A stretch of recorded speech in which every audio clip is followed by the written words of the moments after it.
Bom dia a todos. Vamos dar início ao nosso seminário. Grandes temas de direito constitucional, contemporâneo, democracia, clima e novas tecnologias. Queria iniciar saudando a mesa, nosso ministro Luiz Roberto Barroso, presidente do Supremo Tribunal Federal, que dispensa qualquer tipo de apresentação, currículo extenso, pessoa extraordinária, um dos maiores intelectos brasileiros do mundo jurídico. Carlos Edson, nosso querido chefe do Centro de Estudos Jurídicos, da CRIS, nossa presidente da associação. Sem maiores palavras, sem nada, eu já gostaria de passar a palavra imediatamente para o ministro, para que a gente possa começar e que a plateia possa se deleitar com o ensinamento que nós vamos receber.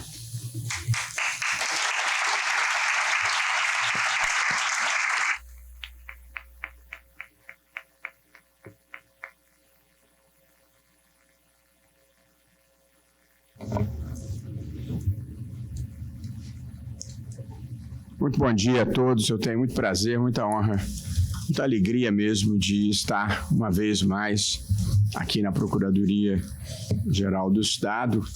Como muitos saberão, a Procuradoria celebra 90 anos.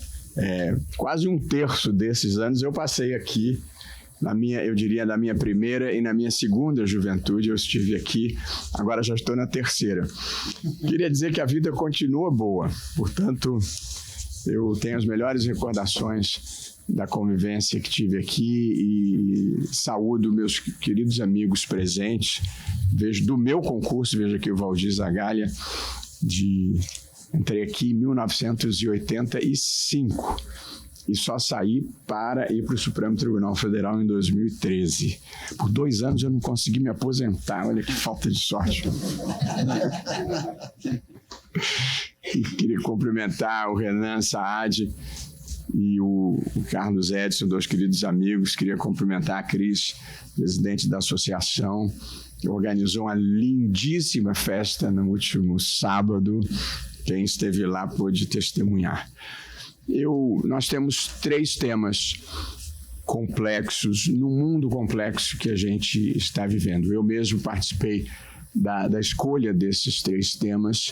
São as novas tecnologias, democracia e mudança climática, que são 3 dos grandes temas que exigem reflexão. Tem outras coisas acontecendo no mundo, algumas tristes, como as guerras na Ucrânia e na Rússia, Hamas e Israel, coisas ruins acontecendo, muita pobreza ainda no mundo de uma maneira geral. A América Latina sendo um dos continentes mais violentos do mundo, que é uma questão que a gente tem que se preocupar. Do modo que eu pensei quais seriam os 3 grandes temas que poderiam nos reunir aqui. E acho que esses 3 temas merecem uma reflexão de quem quer pensar o mundo construtivamente. Eu vou começar pelo tema que talvez seja o mais impressionante do que está acontecendo no mundo atualmente, que é a revolução tecnológica e, dentro dela, o tema da inteligência artificial, que tem assombrado a todos nós e que será objeto de outras palestras aqui. Nós temos 2 convidados estrangeiros, o professor Nate Persily, que é um estudioso desse tema especificamente de tecnologia, e a professora Kim Chappell, que é uma das grandes estudiosas da democracia e as suas relações com o Poder Judiciário e as Cortes Constitucionais. A revolução tecnológica, essa terceira revolução industrial, ela é caracterizada pela substituição da tecnologia analógica pela tecnologia digital. A revolução tecnológica permitiu a universalização dos computadores pessoais, dos telefones celulares inteligentes e, sobretudo, permitiu a internet conectando bilhões de pessoas em todo o mundo. Portanto, nós vivemos, a nossa geração vive um admirável mundo novo da tecnologia da informação, da biotecnologia, da nanotecnologia, da impressão em 3D, da computação quântica, da internet das coisas, dos carros autônomos. Algoritmo, que é um termo que a gente não conhecia até anteontem, vai se tornando o conceito mais importante do nosso tempo. Quando eu, Renan e Kai éramos bem mais jovens, eles ainda mais jovens do que eu, as empresas mais valiosas do mundo eram as que exploravam petróleo, como a Exxon e a Shell, as que fabricavam automóveis, como a Ford e a General Motors, e as que produziam os grandes equipamentos, como a General Electric. Nenhuma dessas empresas figura mais entre as empresas mais valiosas do mundo. As empresas mais valiosas do mundo são Apple, Amazon, Facebook, Google, Microsoft e Nvidia, que fabrica os semicondutores para essas empresas. Algumas mudaram de nome, mas eu decorei em ordem alfabética, então não quis fazer a transição. Então, nós já vivíamos a revolução tecnológica, nós vivíamos, que essa é a terceira, nós vivíamos a ascensão de um dos grandes subprodutos da revolução tecnológica, que são as plataformas digitais, e como elas impactaram as nossas vidas, democratizando a comunicação social, democratizando o acesso ao conhecimento e ao espaço público, e também abrindo as avenidas para a desinformação, para os discursos de ódio, para as teorias conspiratórias. De modo que nós todos estávamos lidando e ainda estamos lidando com a revolução tecnológica, a ascensão das plataformas digitais e como regulá-las, traçando a linha de fronteira própria que proteja a liberdade de expressão e que, ao mesmo tempo, impeça que o mundo desabe num abismo de incivilidade, de mentiras, de ódio e de teorias conspiratórias. Nós já estávamos lidando com esse problema que tem as suas complexidades e quem está acompanhando sabe que o Supremo estará decidindo isso nas próximas semanas. E aí vem o que talvez possa ser identificado como a quarta revolução industrial, que é esta que resulta da ascensão nos últimos tempos da inteligência artificial. E aí a inteligência artificial, que está no radar de todo mundo, ela vem um tanto associada com outros desenvolvimentos ligeiramente abaixo do radar, mas que também vão impactar as nossas vidas, que são a engenharia genética, a biotecnologia e a internet dos sentidos. Tem muita coisa nova acontecendo e que provavelmente vai impactar o próprio significado de ser humano no mundo, no planeta em que nós vivemos. E, portanto, eu falo uns minutinhos sobre a inteligência artificial, que, de uma forma simples, pode ser conceituada como a transferência de capacidades humanas para computadores por intermédio de programas, por intermédio de softwares.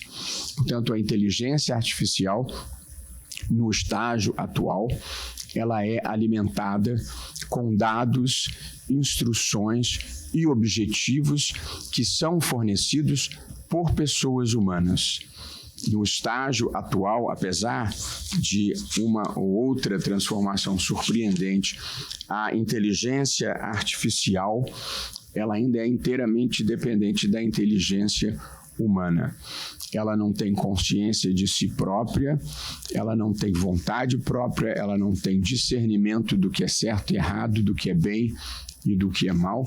Ela atua de acordo com as instruções, dados e objetivos com que é alimentada. Atua de acordo com os algoritmos, que de uma forma simples é o nome que a ciência da computação dá, precisamente para essas instruções, objetivos e roteiro de atuação da inteligência artificial. E a inteligência artificial é um termo genérico que identifica diversas possibilidades dentro dela de aprendizado de máquina, desenvolvimento de linguagem e No âmbito da inteligência artificial, a inovação que mais tem causado surpresa, mais tem causado espanto, é a inteligência artificial generativa, que é essa inteligência artificial capaz de gerar conteúdo e, portanto, de gerar linguagem, portanto, textos, sons, imagens, vídeos e uma capacidade de interagir com as pessoas humanas em múltiplas dimensões. Esse é o momento que nós estamos vivendo e aprendendo como lidar com essa espantosa novidade nas nossas vidas. A inteligência artificial, ela vem com inúmeras potencialidades positivas para a vida de todos nós. A primeira delas, e que merece destaque, é que em muitas matérias a inteligência artificial tem melhor capacidade decisória do que as pessoas humanas. E tem pela circunstância de que é capaz de armazenar muito mais informações que o cérebro humano e processá-las em muito maior velocidade. De modo que em muitos domínios a inteligência artificial vai ser capaz de tomar decisões melhor do que indivíduos seriam capazes. Há uma passagem interessante num livro, ou num artigo, na verdade, do Yuval Noah Harari, que eu li há algum tempo, em que ele diz que se uma jovem ou um jovem tiver 2 pretendentes e estiver em dúvida, o Google é capaz de fazer a escolha melhor do que os próprios interessados, apenas cruzando as informações que já tem sobre todos os envolvidos. Portanto, apesar de ser uma butada, de ser uma observação espirituosa, essa é uma verdade, e é uma verdade que tem um impacto ético muito relevante. É que toda a nossa civilização ocidental, liberal, ela foi erguida sobre um pressuposto, sobre um pilar, que é a autonomia da vontade, o livre-arbítrio. Cada um faz as suas próprias escolhas existenciais. A partir do momento em que algumas das principais escolhas existenciais das nossas vidas puderem ser feitas de maneira mais eficiente, fora da gente, heteronomamente, nós teremos um impacto muito grande sobre valores éticos que pautaram a nossa civilização até aqui. As outras vantagens são muito visíveis. A automação, recentemente, no caso do homem-bomba que se explodiu lá no Supremo, a Polícia Federal foi até a casa que ele havia alugado e, felizmente, utilizou um robô para vasculhar a casa, porque ele havia deixado outras bombas armadas e que teria lesionado gravemente ou matado o policial federal que lá estava. As aplicações na medicina, hoje em dia, a leitura dos exames de imagem já são feitos por inteligência artificial, cirurgias são cirurgias robóticas, as pesquisas de medicamentos se valem da inteligência artificial. E uma área muito importante e especialmente impactada pela inteligência artificial vai ser a área da linguagem. O professor Nate Persily vai investir tempo e energia nesse debate, mas é muito importante a transformação que a inteligência artificial vai produzir sobre a linguagem. Eu estive num congresso sobre inteligência artificial na China em julho, e o que lá aconteceu é que os expositores falavam em mandarim. O meu mandarim anda um pouco fraco ultimamente, mas por bênção divina, imediatamente aparecia numa tela atrás dele uma tradução simultânea por escrito para o inglês com elevado grau de qualidade. Portanto, a linguagem vai deixar de ser uma barreira no mundo contemporâneo. E nós vamos ter óculos, aparelhos auditivos que vão fazer a tradução simultânea. E o dia que a linguagem deixar de ser uma barreira, próximo vencedor do Prêmio Nobel de Literatura vai ser o Chico Buarque, que é muito melhor do que o Bob Dylan. Me desculpem os nossos visitantes americanos. Mas a verdade é que o português, que é uma língua linda, no entanto, não é compreendida globalmente. O Paulo Leminski, que é um poeta curitibano, ele gostava de dizer que falar em português e calar-se mundialmente é mais ou menos a mesma coisa. Portanto, o dia que a língua deixar de ser uma barreira, a comunicação no mundo, a comunicação no mundo vai ser muito mais eficiente e aproximar, assim pelo menos eu espero. Portanto, são muitas as áreas. Eu não vou me alongar, que eu quero falar um pouquinho sobre os outros assuntos, mas a inteligência artificial tem imensas potencialidades para tornar a nossa vida melhor e mais fácil. E eu não sou uma dessas pessoas que acha que o mundo está ruim com tendência a piorar. Não sou como um personagem de uma história que meu querido amigo Carlos Aires gosta de contar, que o sujeito foi ao médico e o médico disse a ele: eu tenho uma notícia ruim para lhe dar. Tem uma ruim e tem outra pior. Ele disse: me dá a ruim primeiro. Você só tem 24 horas de vida. Ele disse: o que pode ser pior que isso? Estou para te falar desde ontem. Mas, a despeito das potencialidades positivas, há muitos riscos envolvidos e nós vamos dar uma palavrinha rápida também sobre eles. O primeiro é o impacto sobre o mercado de trabalho. Muitos empregos vão desaparecer e muitos novos empregos vão ser criados. Não é incomum, quando surge uma nova tecnologia, ela produzir esse impacto disruptivo, essa destruição criativa, para usar uma expressão clássica, sobre as tecnologias anteriores.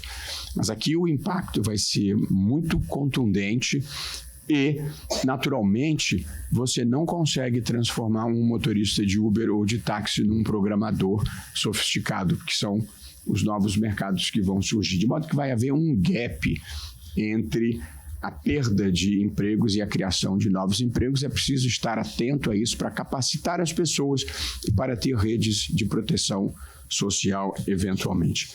Eu e toda a humanidade deve se afligir com o uso bélico da inteligência artificial, o uso para fins militares, e aqui acho que em algum momento nós vamos precisar de um tratado internacional, como se tem em matéria de energia nuclear, para evitar os riscos destrutivos da inteligência artificial.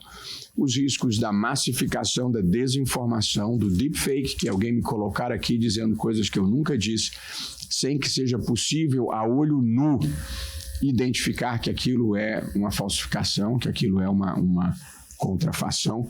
Riscos para a violação da privacidade, riscos de discriminação algorítmica e, finalmente, o último risco que eu quero falar, que é o risco identificado como singularidade, que é o risco que os cientistas especulam possa existir de os computadores ganharem consciência de si próprios, passarem a ter vontade própria, e já agora com os robôs tendo mobilidade, porque se tiverem consciência de si próprios, vontade própria e mobilidade, como conseguem processar informações com muito mais velocidade que o cérebro humano e muito maior volume, eles é que iriam dominar o mundo. Parece ficção científica, e de fato há filmes de ficção científica, mas no seu último livro, Nexus, o Harari diz que os cientistas acham, 50% dos cientistas acham que o risco disso acontecer é de 10%. E numa primeira leitura, eu me senti relativamente reconfortado, até que ele fez uma pergunta fatídica. Você entraria num avião se o projetista do avião dissesse que ele tem 10% de chance de cair? E intuitivamente pensei, eu não.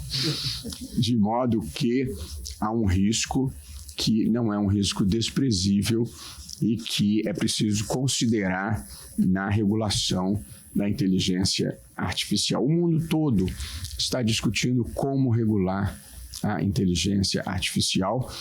Na Europa já foi aprovada a legislação específica. No Brasil há um projeto em tramitação no Senado. Acho até que já começou a ser discutido e votado no Senado. Eu precisava confirmar, porque acho que é um fato desta semana. E, portanto, o mundo todo está discutindo como regular a inteligência artificial. Só tem um problema. A gente tem que regular alguma coisa que a gente ainda não sabe bem como vai ser.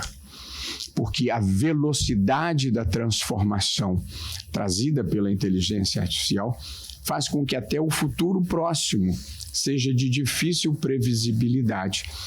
E para documentar a velocidade da transformação no mundo contemporâneo, eu queria compartilhar alguns dados com todos. O telefone fixo, aquele pretão que os mais jovens nem conhecem, que a gente mantinha na sala da casa numa mesinha com grande destaque e declarava no imposto de renda, o telefone fixo levou 75 anos para chegar a 100 milhões de usuários. O telefone celular levou 16 anos para chegar a 100 milhões de usuários. A internet levou 7 anos para chegar a 100 milhões de usuários. O ChatGPT chegou a 100 milhões de usuários em 2 meses. Essa é a velocidade exponencial do mundo em que nós estamos vivendo e, portanto, a dificuldade de você apreender todos os riscos que você quer evitar mediante a regulação. Em teoria, não é difícil. Nós queremos uma regulação que proteja os direitos fundamentais, privacidade, liberdade de expressão, autonomia cognitiva.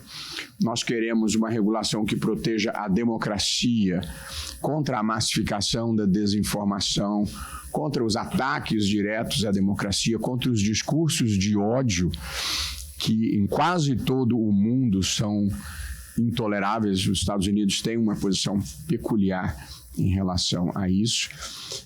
E também uma governança que permita um mínimo de inteligibilidade e de supervisão humana sobre as decisões que são tomadas por inteligência artificial. De modo que, em tese, e falando genericamente, não é difícil. A gente quer proteger direitos fundamentais, a gente quer proteger a democracia e a gente quer ter uma governança transparente. Mas na hora de concretizar esses valores, não é muito fácil e daí a discussão mundial. Portanto, todos nós estamos preocupados em fazer com que todas as potencialidades positivas da inteligência artificial possam realmente vir para bem da civilização humana e queremos evitar que maus atores possam desviá-la de um trilho ético que nós queremos preservar. O segundo tema da atualidade é a democracia. A democracia foi a ideologia vitoriosa do século XX, tendo derrotado todas as alternativas que se apresentaram: o comunismo, o fascismo, o nazismo, os regimes militares e os fundamentalismos religiosos. O mundo vira do século XX para o século XXI, com a maior parte dos países podendo ser considerados, em maior ou menor medida, países democráticos, de acordo com a Freedom House.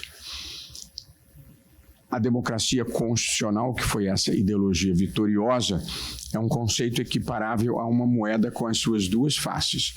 De um lado, ela significa soberania popular, eleições livres e limpas e governo da maioria. E do outro lado da moeda, ela significa poder limitado, Estado de Direito, rule of the law, e proteção dos direitos fundamentais. Portanto, a democracia constitucional é o equilíbrio adequado desses valores que se encontram em cada uma das faces da moeda. E a maior parte das democracias do mundo tem no seu arranjo institucional uma Suprema Corte ou uma Corte Constitucional que tem como uma das suas missões justamente promover o equilíbrio entre essas duas faces da moeda. O equilíbrio entre o governo da maioria e os riscos de abuso por parte da maioria e, do outro lado, a proteção do Estado de Direito e da democracia constitucional, e da proteção dos direitos fundamentais, porque muitas vezes existe tensão entre maioria e proteção nos direitos fundamentais e das regras do jogo. Vamos estar todos prestando atenção no que vai acontecer nos Estados Unidos nos próximos 4 anos para vermos como esses dois lados da moeda se equilibram adequadamente. A democracia constitucional, no entanto, vive um momento em que surgem muitas preocupações num contexto referido como recessão democrática, o legalismo autoritário, para usar uma expressão da Kim Chappell, em que o processo democrático sofreu um nível relevante de erosão, não mais por golpes de Estado, como observou Levitsky e o Ziblatt, como era na minha primeira juventude, mas uma erosão trazida por líderes populares eleitos pelo voto popular e que, uma vez chegando ao poder, tijolo por tijolo, desconstroem alguns dos pilares da democracia constitucional. E o mundo vive uma onda que é identificada como populismo autoritário, que pode ser de esquerda, pode ser de direita. As maiores ameaças recentemente têm vindo do populismo de direita, embora o populismo possa vir de qualquer um dos extremos, e ele se caracteriza por uma divisão da sociedade em nós e eles, nós os legítimos representantes do povo decente, conservador, e eles as elites progressistas, liberais e corrompidas. Dividem a sociedade, utilizam de mecanismos de comunicação direta com os seus apoiadores, bypassando as instituições intermediárias, e geralmente elegem como inimigos as Supremas Cortes, cujo papel é precisamente limitar o poder das maiorias políticas. Onde não há tensão entre o populismo autoritário e as Supremas Cortes, é porque as Supremas Cortes foram capturadas. Essa é a realidade em que nós vivemos. Mas a experiência, Hungria, Polônia, Turquia, Venezuela, Nicarágua, é sempre da captura Rússia das Supremas Cortes para ocupá-las com juízes submissos e muitas vezes, como aconteceu na Venezuela, transformá-las em parceiros do exercício autoritário do poder. De modo que o mundo enfrenta as dificuldades trazidas pelo populismo autoritário e ele se manifesta mesmo em democracias consolidadas em diferentes lugares do mundo. Portanto, acho que essa é uma preocupação que todos temos que ter, mas o populismo autoritário, ele flui em grande parte pelas promessas não cumpridas da democracia constitucional, que não foi capaz de trazer igualdade de oportunidades e prosperidade para todos.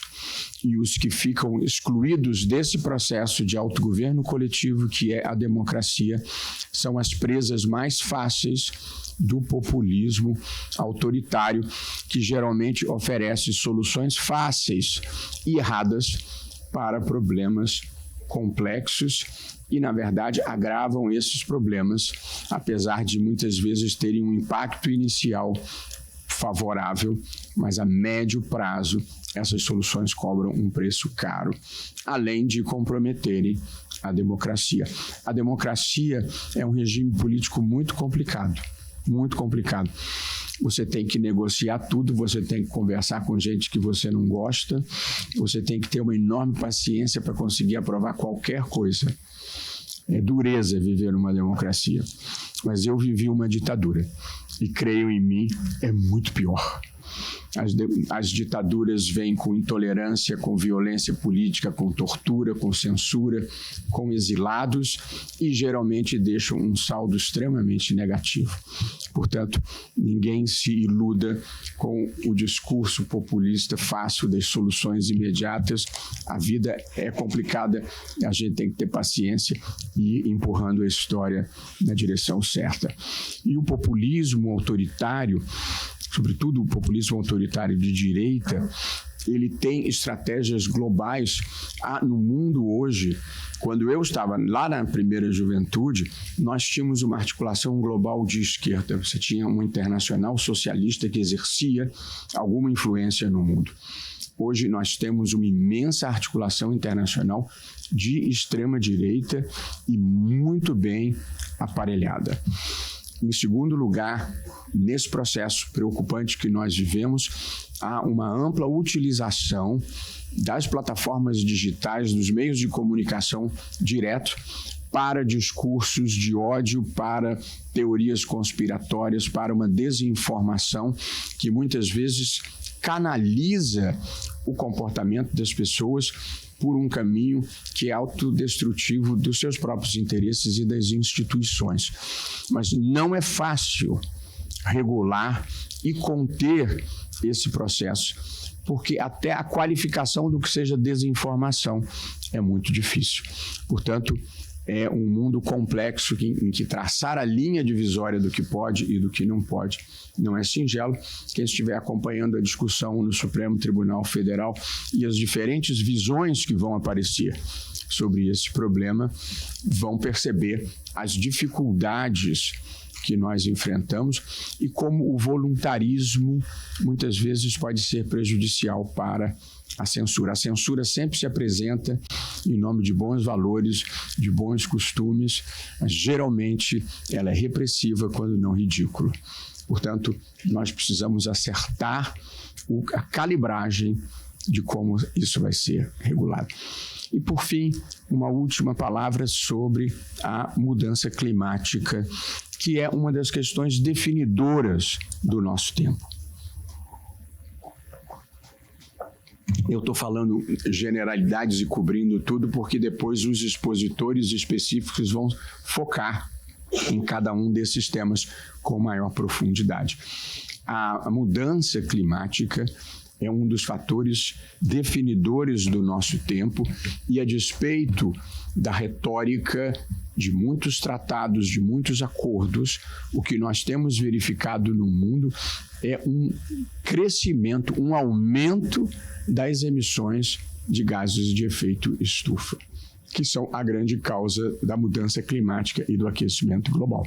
Apenas para quem eventualmente não esteja familiarizado, o aquecimento global, ele é causado, sobretudo, pela presença de gases de efeito estufa na atmosfera.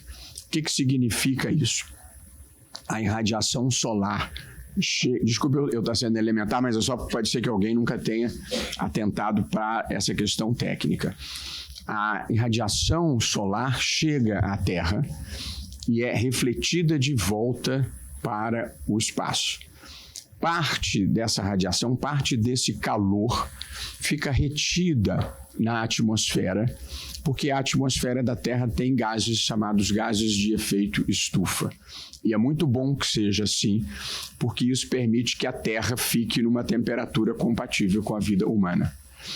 Só que na fase pós-industrial, o excesso de emissões de gases de efeito estufa, sobretudo causados pela queima de combustíveis fósseis, mas também pelo desmatamento, por criação de gado e outras ações humanas, essas ações aumentaram exponencialmente a quantidade de gases de efeito estufa na atmosfera. E é esse aumento de quantidade que aumentou a retenção do calor e que vem trazendo o aquecimento global. Por isso, é imprescindível fazer uma transição energética dos combustíveis fósseis, que são petróleo, carvão e gás natural, para os combustíveis renováveis, como a energia solar, a energia eólica e a biomassa, que não são geradores, não em grandes quantidades, pelo menos, desses gases de efeito estufa. Portanto, esse é o momento que nós estamos vivendo no planeta. Até pouco tempo atrás, nós tratávamos a questão climática, a questão ambiental em geral, como um tema de justiça intergeracional, de compromissos da geração atual com a preservação do planeta para as próximas gerações. Na verdade, isso já mudou. Nós agora estamos lidando com problemas que estão acontecendo aqui e agora e violando direitos fundamentais da geração atual. Quem tiver assistido ou estiver assistindo o que aconteceu na Amazônia, com a mais prolongada seca da história, no Pantanal com queimadas incontroláveis, ou no Rio Grande do Sul com as inundações devastadoras, terá testemunhado que o planeta está dando todos os sinais possíveis de que nós temos um grave problema e que precisamos enfrentar toda a sociedade, todas as empresas e todos os governos. Esse é um problema do aqui e agora, e nós mesmos, no âmbito do Poder Judiciário, quem tiver acompanhado, nós lideramos um pacto pela transformação ecológica com o Executivo e com o Legislativo, com uma série de obrigações para cada um dos poderes. O Congresso acaba de aprovar em boa hora a regulação do mercado de carbono, e no âmbito do Poder Judiciário nós aprovamos no Conselho Nacional de Justiça uma resolução que é pela Justiça Carbono Zero, que é todos os 91 tribunais do país sob a jurisdição do CNJ, mais o Supremo, são 92 tribunais, só que o Supremo não está sob a jurisdição do CNJ, mas nesse momento está sob a minha jurisdição e, portanto, nós também aplicamos no Supremo uma resolução que prevê que todos os tribunais têm que fazer um inventário das suas emissões de carbono, em seguida, apresentar ao CNJ um plano de redução de carbono e, no que não for possível reduzir, tem que apresentar um programa de compensação das emissões de carbono. No Supremo, nós já conseguimos fazer contratos com concessionárias de energia e 90% da energia do Supremo vai ser solar. Os outros 10% nós estamos compensando. Plantamos 5.550 mudas de árvore no bosque que tem ao lado do Supremo Tribunal Federal, com apoio da nova CAP, como compensação. Portanto, esse é um compromisso que cada pessoa, cada instituição, cada empresa vai ter que ter com a causa da humanidade, diminuir as emissões de carbono e procurar compensá-las. Nós estamos falando da vida na Terra e talvez até mesmo da sobrevivência dos nossos filhos e dos nossos netos. Até pouco tempo atrás, esse era um tema considerado um tema político, mas, ultimamente, no caso brasileiro, porque a Constituição prevê, mas em todo o mundo, o Judiciário começa a intervir nessa matéria. Tradicionalmente, quando alguém ia a juízo em diferentes partes do mundo exigir providências que mitigassem o aquecimento global, a resposta padrão do Judiciário era: essa é uma questão política, portanto é para o Executivo e para o Legislativo cuidarem disso. Isso tem mudado de maneira muito expressiva por 3 razões, eu diria. E hoje em dia já há decisões de tribunais internacionais e de tribunais de diferentes países, e no Brasil algumas decisões importantes, que são as razões dessa mudança de atitude do Judiciário. Primeiro, a questão ambiental começa progressivamente a ser percebida como uma questão de direito fundamental. Até porque a crise ambiental compromete o exercício de muitos outros direitos. No caso do Rio Grande do Sul, o direito à vida, o direito à propriedade, o direito à integridade física. Na Amazônia, as queimadas estão afetando a sobrevivência das comunidades nativas, das comunidades locais. E no Pantanal foi devastador o que aconteceu com a fauna do Pantanal. Portanto, a questão ambiental hoje já é percebida como uma questão de direito fundamental, e proteger direito fundamental é competência do Judiciário. Em segundo lugar, os danos ambientais dos comportamentos que nós adotamos hoje, eles só vão se produzir lá na frente, daqui a muitos anos. E isso funciona um pouco como um desincentivo para a política atuar de maneira mais enérgica, com a urgência que se impõe. Em terceiro lugar, a proteção ambiental, ela envolve a proteção das minorias. Minorias que são as crianças e minorias que ainda não nasceram, mas que vão ser impactadas por esses comportamentos.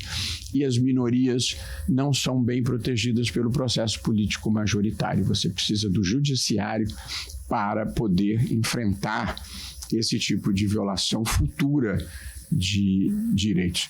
Portanto, torna-se imprescindível a atuação também do Poder Judiciário.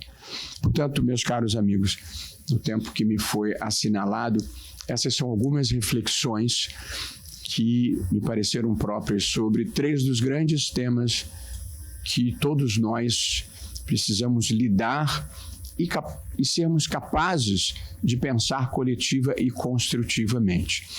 A inteligência artificial, para mantê-la numa trilha ética que sirva bem à causa da humanidade, a proteção da democracia, que com todas as suas circunstâncias e dificuldades ainda é a melhor forma de se conduzirem os negócios públicos, e enfrentamento da mudança climática, que é um dos grandes problemas do nosso tempo, com riscos reais para a vida na Terra, pelo menos a vida na Terra com qualidade.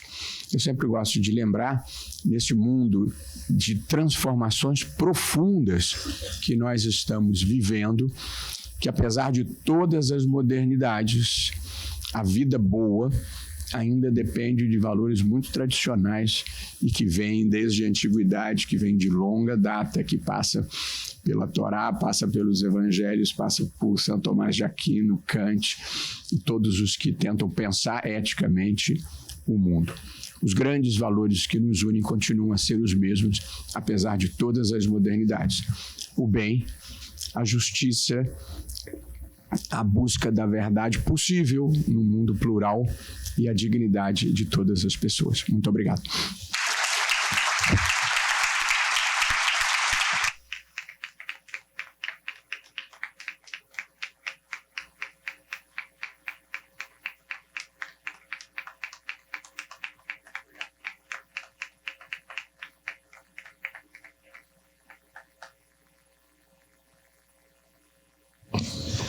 Bem, bom dia a todas as pessoas aqui presentes.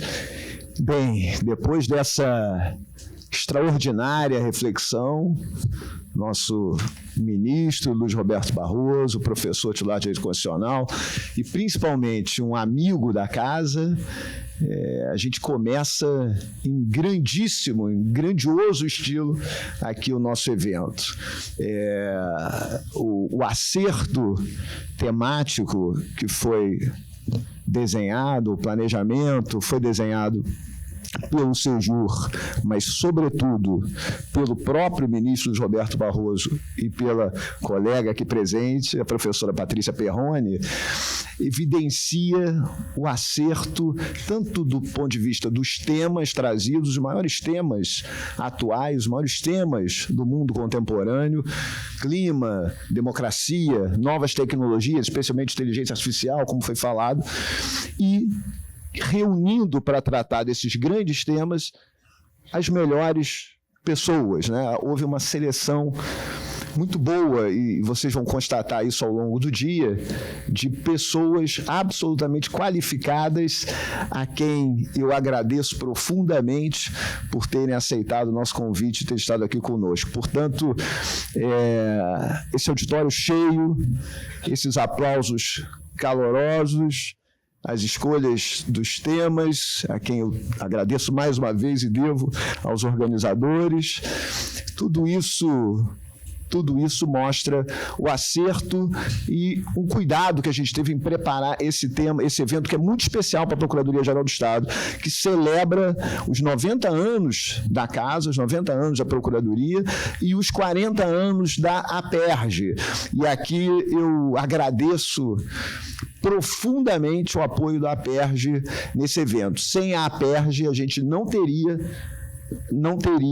o êxito em ter esse evento realizado. Portanto, agradeço a Cristina Francesconi, nossa presidente aqui ao lado, todo o apoio, toda a parceria de sempre da nossa APERJ. Bem, depois dessa explosão, dessa palestra do ministro Luiz Roberto Barroso, magnífica, que foi muito além, ele coloca gentilmente como uma introdução de generalidade, mas, na verdade, o que a gente teve foi uma reflexão profunda, verticalizada dos temas que a gente vai desenvolver ao longo do dia.